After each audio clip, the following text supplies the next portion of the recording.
हरियाणा में जीत के बाद पहली बार प्रधानमंत्री नरेंद्र मोदी आज अपने संसदीय क्षेत्र वाराणसी पहुंच रहे हैं। यहां पर 6600 करोड़ की परियोजनाओं का उद्घाटन और शिलान्यास करेंगे। 2870 करोड़ की लागत से एयरपोर्ट के रनवे के विस्तार और एक नए टर्मिनल भवन की आधारशिला भी रखेंगे। 380 करोड़ में बनने जा रहे सिगरा स्पोर्ट्स कॉम्प्लेक्स का शिलान्यास भी प्रधानमंत्री नरेंद्र मोदी के हाथों होगा। तो हरियाणा में बड़ी जीत के बाद अपने संसदीय क्षेत्र वाराणसी आज पहुंच रहे हैं प्रधानमंत्री नरेंद्र मोदी, जहां पर 6600 करोड़ की परियोजनाओं का उद्घाटन और शिलान्यास करेंगे। तो वाराणसी में प्रधानमंत्री नरेंद्र मोदी के स्वागत की भव्य तैयारी है। 500 से ज्यादा होर्डिंग लगाए गए हैं। वाराणसी की सड़कों पर 10 हाथों वाले मोदी का बैनर है। हर हाथ में प्रधानमंत्री नरेंद्र मोदी की जन कल्याणकारी योजनाओं को दिखाया गया है। जो महत्वपूर्ण चीजें रहीं उन चीजों को दिखाया गया है कि किस तरीके से प्रधानमंत्री ने वो चीजें देश को सौंपी हैं। चाहे वो राम मंदिर की बात करें, चाहे वो स्वच्छता अभियान की बात करें, चाहे वो 370 को हटाने की बात करें, ये तमाम उपलब्धियां 10 हाथ वाले मोदी में दिखाई गई हैं। प्रधानमंत्री जी बनारस आ रहे हैं और उसी आगमन को लेकर के हमारे बनारस जिले के कार्यकर्ता, जनता सभी में एक नई ऊर्जा और उत्सुकता है। उसी उत्सुकता के कड़ी में मैं अमन सोनकर, भारतीय जनता युवा मोर्चा का जिला अध्यक्ष हूँ और मैंने तमाम जगहों पर प्रधानमंत्री जी के 10 हाथों वाला बैनर लगा करके उनकी योजनाओं को और उनकी क्षमता को प्रदर्शित करने का काम किया।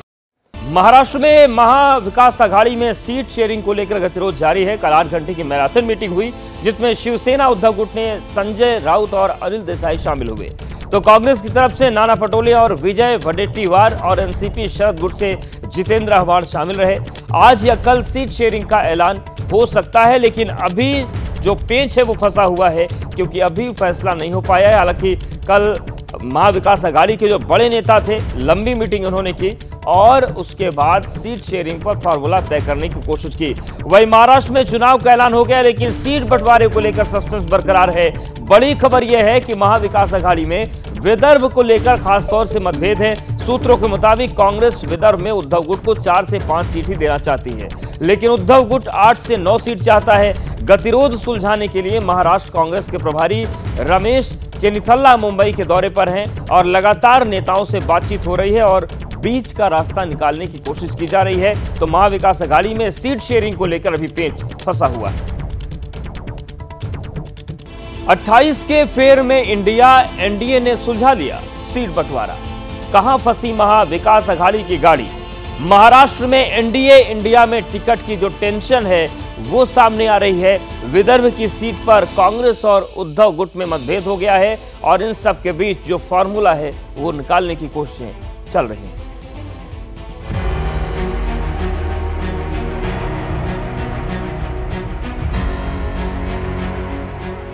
अट्ठाईस के फेर में एनडीए ने सुलझा लिया। पहले से ही टिकट बंटवारे को लेकर उलझन थी। क्या अखिलेश ने और फंसा दिया? सवाल है कि जब अपनी ही पार्टी में खींचतान है तो अखिलेश यादव को सीट कहां से देंगे? एक पुरानी कहावत है कि गांव बसाने और लुटेरे पहले आ गए। इसी हालत में दोनों पार्टियों में, दोनों दलों में चल रहा है। चूंकि सत्ता की लालसा सबको है, तो जाहिर तौर पर जब सत्ता की लालसा रहेगी तो खींचतान होना तो स्वाभाविक है। एनडीए में 260 सीटों पर सहमति होने की खबरें आ रही हैं। अमित शाह के साथ हुई बैठक में एनडीए ने 260 सीटों का फॉर्मूला फाइनल कर लिया है। इसके मुताबिक 260 में से बीजेपी 142, शिवसेना शिंदे गुट 66 और एनसीपी अजित पवार के हिस्से में 52 सीटें आई हैं। बची हुई 28 सीटों पर आने वाले 2 दिनों में अंतिम फैसला लिया जाएगा, जिसके बाद कुल सीटों में से बीजेपी 150 प्लस, शिवसेना शिंदे गुट 70 प्लस और एनसीपी अजित पवार को 60 प्लस सीटें मिल सकती हैं। लेकिन खबर है कि एकनाथ शिंदे 100 सीटों पर लड़ना चाहते हैं। महायुति यानी कि सत्ता पक्ष जो है उनमें 3 पार्टियां हैं, जहां उनमें भी काफ़ी खींचातानी है। एकनाथ शिंदे शायद 100 के आसपास सीटें चाहते हैं और इसीलिए शायद उनके यहाँ भी सीटों का बंटवारा रुका हुआ है। भाजपा चाहती है कि 150 से आगे यानी कि 160 के आसपास जगह उनको मिलनी चाहिए विधानसभा में। इसलिए उनकी कोशिश है कि एकनाथ शिंदे शायद 70 पे मान जाए और अजीत पवार राष्ट्रवादी कांग्रेस के लिए एक 40 या 45 या 50 सीटें लेकर शांत हो जाए और कुछ सीटों का बंटवारा जो इस सरकार का समर्थन करते हैं उनको दी जाए। ये छोटी मोटी पार्टियां होती हैं उनको दी जाए। फंसी हुई 28 सीटों में से ज्यादातर सीटें मुंबई, मराठवाड़ा और पश्चिम महाराष्ट्र की हैं। मुंबई में मुख्यमंत्री एकनाथ शिंदे की शिवसेना 17 सीटों पर दावा कर रही, वही बीजेपी उन्हें 15 सीट देने पर राजी है। बीजेपी मुंबई में खुद 17 सीटों पर दावा कर रही है, वही अजीत पवार की राष्ट्रवादी कांग्रेस पार्टी 4 सीटों पर दावा कर रही है। मराठवाड़ा के 46 सीटों में से ज़्यादा सीट अपने झोली में गिरे, इसके लिए शिवसेना का प्रयास जारी है। वही अजीत पवार की राष्ट्रवादी कांग्रेस पार्टी पश्चिम महाराष्ट्र में ज़्यादा से ज़्यादा सीट मिलने पर अड़ी है। इंडिया गठबंधन में भी 28 सीटों पर पेच फंसा है। यहाँ 260 सीटों पर सहमति की बातें सामने आ रही हैं। झगड़े वाली जो 28 सीटें हैं उनमें दक्षिण नागपुर, श्रीगोंदा, पारोला, हिंगोरानी, मेरठ, शिरडी, रामटेक, सिंदखेड़ राजा, दरियापुर, गेवराई, उदगीर, तुमसर, कोलाबा, भाईखला और वर्सोवा है। झगड़ा असल बात 2 जगहों को लेकर है। एक मुंबई की सीटों को लेकर है, क्योंकि शिवसेना ज़्यादा से ज़्यादा सीट लड़ना चाहती है और कांग्रेस कम से कम 14 सीट लड़ना चाहती है। तो अभी भी मुंबई की 3 से 4 सीटों पर खींचतान है। दूसरा झगड़ा विदर्भ को लेकर है, क्योंकि कांग्रेस को लगता है चूंकि उनके लोकसभा में ज़्यादा कैंडिडेट जीत कर आए तो विदर्भ में ज़्यादा से ज़्यादा सीटें मिले। कांग्रेस चाहती है कि विदर्भ की 64 सीटों में से कम 40 या 42 सीटें उससे मिले, जबकि शिवसेना भी चाहती है कि वहाँ अच्छे लोगों को लड़े, क्योंकि शिवसेना को भी उम्मीद है कि उसको फायदा होगा। तो ये झगड़े जो है मूलतः ज़्यादातर झगड़े मुंबई और विदर्भ को लेकर है। सूत्र बताते हैं कि 28 में से ज्यादातर सीटें कांग्रेस के खाते में जा सकती हैं। पार्टियां तो टूट चुकी है दोनों, शिवसेना और राष्ट्रवादी कांग्रेस। फिर भी उद्धव ठाकरे चाहते हैं कि मुझे ज़्यादा सीटें चाहिए। कांग्रेस चाहती है कि हमको 13 लोकसभा की सीटों के हिसाब से चाहिए। तो इसीलिए इनका भी फैसला रुका हुआ है और इनके नेता लोग जो मीटिंग ले रहे हैं उनका ये कहना है कि हमारा समझौता 200 के आगे चला गया है। मैं सिर्फ 28 सीटों पर हमारा झगड़ा कायम है, यानी कि विवाद कायम है। यानी बंटवारा होने पर कांग्रेस के खाते में 100 से ज्यादा, शिवसेना उद्धव ठाकरे गुट को 90 प्लस और एनसीपी शरद पवार की पार्टी को 80 प्लस सीटें मिल सकती हैं। अखिलेश यादव ने कहा है कि पहले उनके 2 विधायक जीत चुके हैं, ऐसे में समाजवादी पार्टी को 12 सीटें चाहिए। अखिलेश की डिमांड पर इंडिया गठबंधन क्या करता है ये देखना होगा। फिलहाल खबर है कि सोमवार या मंगलवार को इंडिया और एनडीए गठबंधन 28 सीटों पर अंतिम समाधान निकाल लेंगे।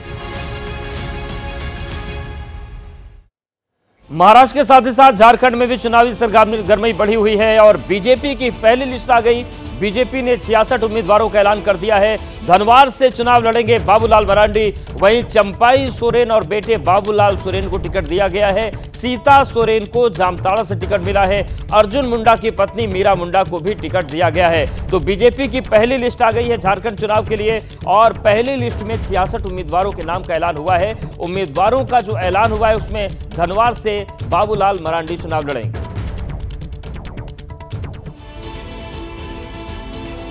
और झारखंड में बीजेपी को बड़ा झटका लगा है। पूर्व विधायक मेनका सरदार ने इस्तीफा दे दिया है। टिकट न मिलने से नाराज मेनका सरदार ने पार्टी से इस्तीफा दे दिया। पोटका सीट से टिकट चाह रही थी वो। मेनका ने निर्दलीय चुनाव लड़ने का अब ऐलान कर दिया है। पोटका से बीजेपी ने मीरा मुंडा को टिकट दिया है। वह पूर्व सीएम अर्जुन मुंडा की पत्नी है। तो पूर्व विधायक मेनका ने बीजेपी से इस्तीफा दे दिया है और उनके इस्तीफे की वजह है कि वो टिकट चाह रही थी लेकिन टिकट नहीं दिया पार्टी ने और इस बात से वो नाराज हो गई और पोटका सीट पर अब उन्होंने निर्दलीय चुनाव लड़ने का ऐलान भी कर दिया है। झारखंड में चुनाव तारीखों के ऐलान के बाद राहुल गांधी पहली बार रांची पहुंचे और जाते ही माहौल गरमा दिया। राहुल ने साफ कर दिया कि विधानसभा चुनाव में वो एक बार फिर संविधान और जाति जनगणना के मुद्दे पर बैटिंग करेंगे।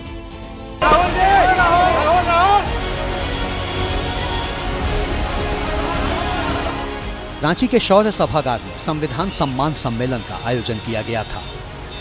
सभागार में करीब 500 लोगों के बैठने का इंतजाम किया गया था। राहुल गांधी दोपहर बाद शौर्य सभागार पहुंचे। करीब 20 मिनट स्पीच दी।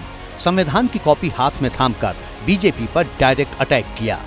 ये जो लड़ाई चल रही है और आपको ये गहराई से समझना होगा, ये लड़ाई कॉन्स्टिट्यूशन और मनुस्मृति के बीच में लड़ाई चल रही है,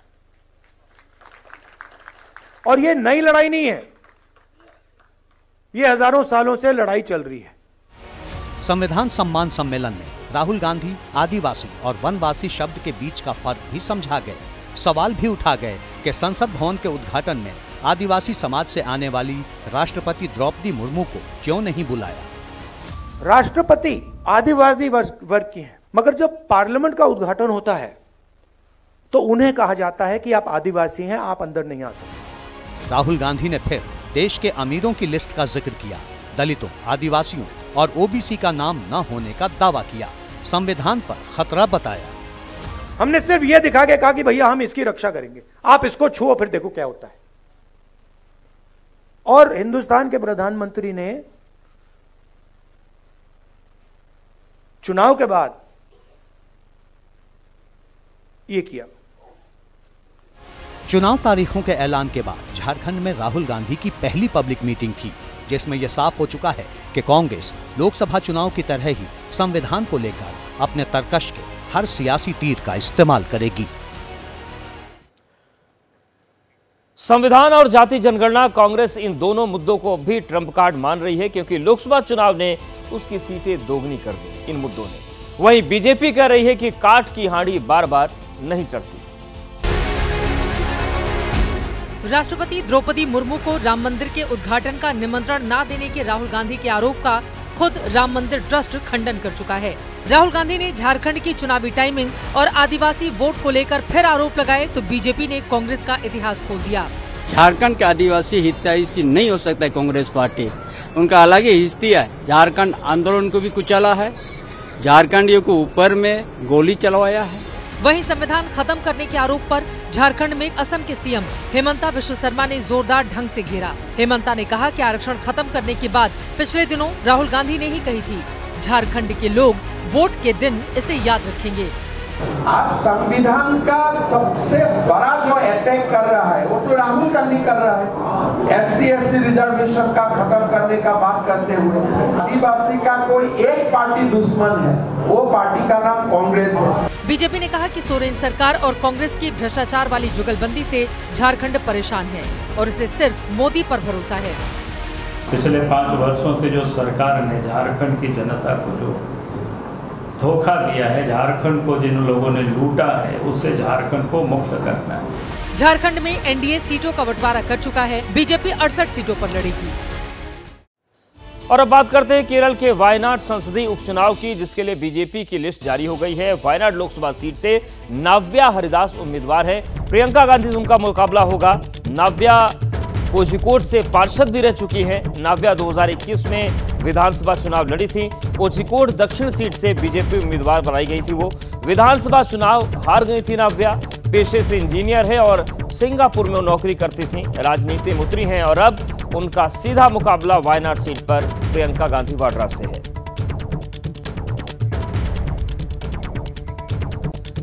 तो विधानसभा चुनाव नाव्या हारी थी, लेकिन एक बार फिर से पार्टी ने उन पर भरोसा जताया है। वो पार्षद हैं और वायनाड उपचुनाव में बीजेपी ने नाव्या हरिदास को अपना लोकसभा प्रत्याशी बनाया है और नाव्या हरिदास की जो टक्कर है वो सीधे प्रियंका गांधी से होगी। हालांकि माना जा रहा है कि वायनाड सीट पर मामला त्रिकोणीय होगा, लड़ाई त्रिकोणीय होगी। अब बात करते हैं बहराइच की। बहराइच के बहाने यूपी की हर पार्टी 9 विधानसभा सीटों के उपचुनाव में अपना मैसेज देना चाहती है।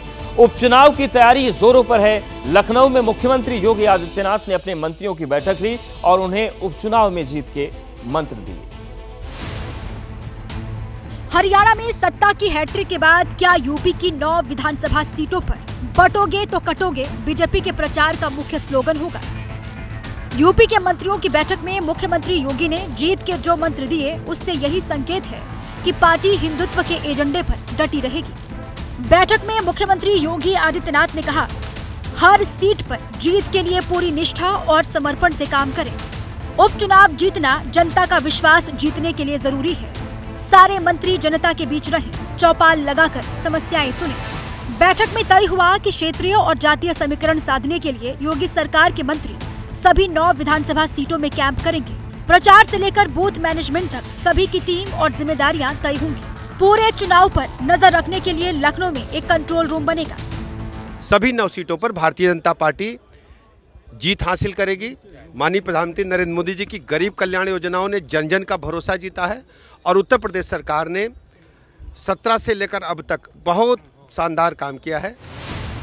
लोकसभा चुनावों में खराब नतीजों के बाद यूपी में बीजेपी का ये पहला इम्तिहान है। उम्मीदवारों की घोषणा में समाजवादी पार्टी पहले ही बढ़त बना चुकी है। मिल्कीपुर समेत इन 10 सीटों पर दोनों खेमे बराबर थे। 5 सीटें समाजवादी पार्टी और 5 सीटें एनडीए के पास थी। अब बात कर लेते हैं महाराष्ट्र के बाबा सिद्दीकी हत्याकांड की। पिता की निधन पर पहली बार जीशान सिद्दीकी की प्रतिक्रिया आई है। जीशान सिद्दीकी ने एक्स पर पोस्ट करके लिखा है, बुजदिल डराया करते हैं अक्सर दिलेर को, धोखे से मार देते हैं गीदड़ भी शेर को। ये बात जीशान सिद्दीकी ने लिखी है। बाबा सिद्दीकी के बेटे हैं, बांद्रा से विधायक है कांग्रेस के, और उन्होंने ये एक्स पर पोस्ट किया है और अपने मन की बात, उन्होंने दिल की भावना को पहली बार शेयर किया है। उन्होंने पिता के निधन पर, पिता की हत्या पर अपनी बात रखी है और उन्होंने एक्स पर पोस्ट किया है कि बुजदिल डराया करते हैं अक्सर दिलेर को, धोखे से मार देते हैं गीदड़ भी शेर को। तो बाबा सिद्दीकी के बेटे हैं जीशान सिद्दीकी। हालांकि जिस तरीके की जांच पड़ताल पुलिस की हो रही है उसमें ये बात सामने आई है कि बाबा सिद्दीकी के साथ ही साथ जीशान सिद्दीकी भी निशाने पर थे, टारगेट पर थे। एक जो शूटर है उसके मोबाइल से जीशान सिद्दीकी की तस्वीर भी मिली है। हालांकि उस वक्त उनका एक कॉल आ गया था, वो बाहर निकल गए थे और शायद इसीलिए जीशान बच गए। और अब अपने पिता की हत्या पर उन्होंने एक्स पर पोस्ट किया है और उन्होंने लिखा है कि बुजदिल डराया करते हैं अक्सर दिलेर को, धोखे से मार देते हैं गीदड़ भी शेर को। और अपने बात को उन्होंने रखा है, अपनी पहली प्रतिक्रिया जीशान सिद्दीकी ने एक्स पर पोस्ट करके दी है। बड़ी खबर आ रही है दिल्ली के वेलकम इलाके से, जहां पर फायरिंग हुई है। 2 गुटों में झगड़े के बाद फायरिंग की नौबत आ गई और फायरिंग में एक महिला को गोली लग गई। करीब 17 राउंड फायर यहां पर किया गया। तो ये तस्वीर हम आपको दिखा रहे हैं दिल्ली के वेलकम इलाके की, जहां पर 2 गुट आपस में विवाद करते हैं और उसके बाद बात इतनी बढ़ जाती है कि फायरिंग हो जाती है। और फायरिंग भी कोई 1-2 राउंड नहीं, कुल 17 राउंड फायर हुआ, जिसमें एक महिला को गोली लग गई। वो घायल है, उसका इलाज करवाया जा रहा है। चलिए अब बात कर लेते हैं दिल्ली की यमुना की। अगले चुनाव तक यानी कि 2025 दिल्ली विधानसभा चुनाव तक यमुना को इतना साफ कर दूंगा कि उसमें जनता डुबकी लगाएगी। ये दावा दिल्ली के पूर्व मुख्यमंत्री अरविंद केजरीवाल ने किया था। एक बार नहीं, बार बार दावा करते थे। तो फिर क्या वो संकल्प पूरा हुआ? क्या दिल्ली की यमुना साफ हो गई? क्या केजरीवाल 2025 विधानसभा चुनाव से पहले यमुना में डुबकी लगाएंगे या फिर उनका प्लान फेल हो गया?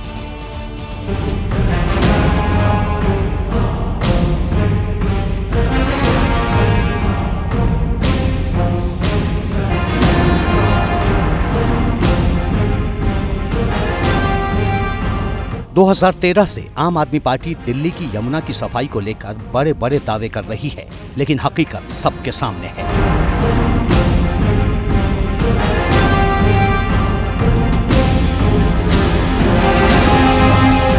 हम इस वक्त कालिंदी कुंज यमुना के ठीक बीचों बीच हैं। आप मेरे आसपास जो तस्वीर देख सकते हैं, आपको लगेगा या तो बादल जमीन पर उतर आए हैं या चारों तरफ बर्फ की मोटी चादर है, पर असलियत दोनों से बिल्कुल जुदा है। ना ये बादल है और ना ही बर्फ की मोटी चादर। दरअसल ये गंदगी, केमिकल और सॉलिड वेस्ट का अंबार है जो आपको इस वक्त मेरे चारों तरफ तस्वीरों में नजर आएगा। पानी इतना गंदा और इतना ज़्यादा दूषित है कि यहाँ पर इस वक्त बैठ पाना भी बहुत ज़्यादा मुश्किल है। यमुना का पानी कितना जहरीला है, इसे पीने से क्या होगा और नहाएंगे तो कितना नुकसान हो सकता है, इसके बारे में आगे बताएंगे। लेकिन उससे पहले ये बात समझनी होगी कि केजरीवाल और आम आदमी पार्टी ने यमुना की सफाई को लेकर कब कब क्या क्या कहा और कितना काम किया। अगले चुनाव के पहले मैं भी यमुना में डुबकी लगाऊंगा और आप सब लोगों को यमुना के साफ पानी में डुबकी लगवाऊंगा।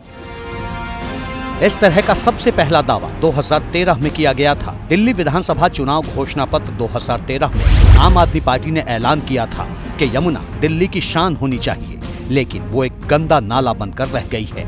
सरकार बनने पर किसी भी हालत में सीवेज को यमुना में नहीं भेजने का वादा किया था। ऐसे ही वादों के दम पर 2012 में बनी पार्टी 2013 में दिल्ली की सरकार बनाने में कामयाब रही, लेकिन ये सिर्फ 49 दिन ही चल पाई। फिर 2015 में विधानसभा चुनाव आया। दिल्ली चुनाव घोषणा पत्र 2015 में फिर से यमुना को साफ और पवित्र करने का वादा किया गया। आप हमें 5 साल दीजिए, 5 साल में यमुना को इतना खूबसूरत बना देंगे कि आप अपने बच्चों के साथ पिकनिक मनाने के लिए यमुना के तट पर जाना शुरू करेंगे। दिल्ली चुनाव घोषणा पत्र 2020 में आम आदमी पार्टी की 6 गारंटियों में से एक था स्वच्छ और अविरल यमुना। चुनाव के बाद जब सरकार बनी तो 2021 में केजरीवाल ने कहा, मैंने इस वाले चुनाव में जब दिल्ली का चुनाव लड़ा था, मैंने प्रॉमिस किया था दिल्ली वालों की कि अगले चुनाव तक मैं यमुना को साफ कर दूंगा और अगले चुनाव के पहले मैं भी यमुना में डुबकी लगाऊंगा और आप सब लोगों को यमुना के साफ पानी में डुबकी लगवाऊंगा। समय बीतता जा रहा था, लेकिन दिल्ली की यमुना का ये झाग कम नहीं हो रहा था। 2013 से वादों का सिलसिला शुरू हुआ था और देखते ही देखते 2023 आ गया और फिर एक बार अरविंद केजरीवाल ने पुराने वादे को दोहराया। मैंने आपको एक प्रॉमिस किया हुआ है कि अगले चुनाव के पहले आपके साथ यमुना में डुबकी लगाऊंगा। कुछ महीनों बाद दिल्ली में फिर विधानसभा का चुनाव होने वाला है, लेकिन यमुना अभी तक साफ नहीं हुई है। जल प्रदूषण की इससे गंदी तस्वीर यकीनन मैंने पहले कभी नहीं देखी। आप मेरे आसपास जो तस्वीर देख पाएंगे, आपको ऐसा लगेगा या तो बादल जमीन पे उतर आया है या फिर बर्फ की मोटी चादर है, पर असलियत दोनों से जुदा। ये ना बर्फ है और ना बादल, बल्कि गंदगी, सॉलिड वेस्ट और सीवेज का तमाम केमिकल है जो मिलकर इस तरीके से झाग की मोटी चादर यमुना के पानी में मिलकर बनाती है। और हम ये यमुना के बिल्कुल बीचों बीच पहुंच गए हैं। कालिंदी कुंज में यमुना के बीच की तस्वीरें मैं आपको दिखा रही हूँ। हर तरफ झाग की मोटी चादर है और इतना गंदा और काला पानी है कि ये नाले जैसा देखने को लग रहा है। दिवाली और छठ पूजा से पहले बीजेपी ने यमुना की सफाई को मुद्दा बना लिया है और आम आदमी पार्टी की सरकार से सवाल पूछ रही है। केजरीवाल साहब 9.5 साल तक दिल्ली के मुख्यमंत्री रहे हैं। उन्होंने दिल्ली के पूर्वांचल वासियों के साथ छल किया है, उनको धोखा दिया है। बार बार कहा है यमुना जी को मैं साफ करूंगा, डुबकी लगाने लायक बनाऊंगा। आज यहाँ पर छठ पर्व अभी थोड़े दिनों में आने वाला है। पूर्वांचल वासी यहाँ पर खड़े होकर के अपनी आस्था का पर्व मनाना चाहते हैं, पर यहाँ पर आम आदमी पार्टी और केजरीवाल साहब के कारण जल में खड़ा होना तो दूर, उसके दूर भी नहीं खड़ा हुआ जा सकता।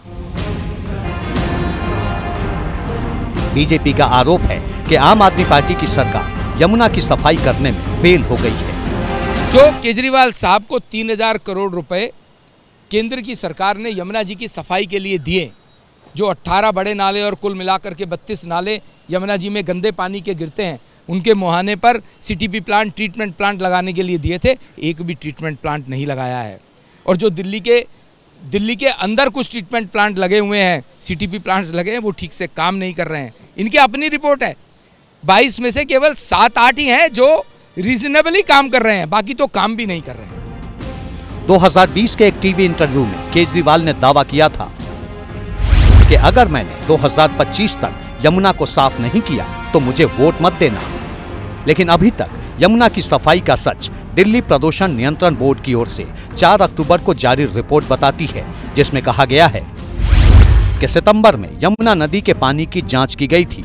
पानी में फेकल कोलफॉर्म का लेवल काफी ज्यादा बढ़ गया है। एनजीटी ने कहा था कि दिल्ली की यमुना में सीवेज और औद्योगिक कचरा का बहना, निर्देशों को लागू करने में विफलता, ये पूरी तरह से शासन की कमी है। लेकिन आम आदमी पार्टी अलग ही सफाई दे रही है। भारतीय जनता पार्टी यहाँ नौटंकीबाजों की टीम है। मैं ये कहता हूँ कि अगर प्रदूषण को लेकर सीरियस हैं तो ये दिल्ली आइसोलेशन प्लान करने से काम नहीं चलेगा। दिल्ली पॉल्यूशन को रोकने की तमाम उपाय कर रही है। दिल्ली के एनवायरनमेंट मिनिस्टर लगातार मीटिंग कर रहे हैं, दिल्ली की चीफ मिनिस्टर लगातार मीटिंग कर रहे हैं, और मीटिंग करके जो हम काम कर रहे हैं वो जनता को पीसी करके और आप लोग जरिए बता भी रहे हैं। कहते हैं कि प्रत्यक्ष को प्रमाण की जरूरत नहीं होती। यमुना के इस पानी को देखिए और सोचिए कि यहाँ पर छठ पूजा कैसे होगी। क्या इस पानी में केजरीवाल डुबकी लगा पाएंगे? बड़ी खबर यूपी के मुजफ्फरनगर से आ रही है, जहां पर आपत्तिजनक टिप्पणी का जो मामला है, एक समुदाय के लोगों ने धरना प्रदर्शन कर दिया। पुलिस ने गुस्साए लोगों को शांत कराया है और इलाके में भारी संख्या में पुलिस बल को तैनात किया गया। मामले की संवेदनशीलता को समझते हुए जो अधिकारी थे वो लोगों से बातचीत करने के लिए पहुंचे। दरअसल एक समुदाय पर आपत्तिजनक टिप्पणी का एक पूरा मामला था। टिप्पणी करने वाले को पुलिस ने गिरफ्तार कर लिया है।